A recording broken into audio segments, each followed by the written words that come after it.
São mais de 3 décadas promovendo a educação. Em uma noite para celebrar o ensino, o Grupo Unifetec, Centro Universitário e Faculdades, recebeu o Prêmio Caxias do Sul do Legislativo. A homenagem foi proposta pelo vereador Lucas Carenhato. O grupo atua na área da educação desde a década de 90. Conta com cerca de 360 professores, 600 funcionários e mais de 12 mil alunos espalhados por unidades de Caxias do Sul e da região. Estima-se que mais de 25 mil pessoas já se formaram em algum curso do grupo.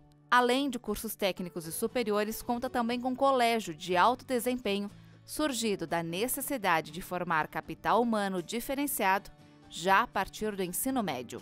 A gente não entende a educação superior só como um negócio, a gente entende como uma vertical importante para o desenvolvimento regional, e para isso ela tem que estar vinculada à região, tem que ter raízes na região, não é só uma prestação de serviço educacional, a gente se preocupa com o nosso aluno num todo. Credibilidade, seriedade e desenvolvimento, construídas a partir da paixão por educar e empreender. Mas além disso, o orgulho de manter as raízes caxienses fortes é que torna essa história de um sonho pequeno em realidade promissora. O grupo ele começou há 33 anos atrás, uma pequena escola de informática aqui em Caxias do Sul, fundada por mim.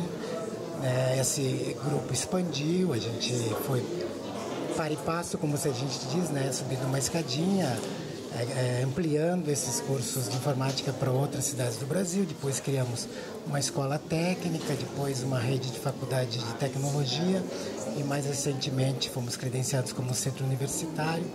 Hoje temos operações físicas não só em Caxias, mas Porto Alegre, Novo Hamburgo e Bento Gonçalves.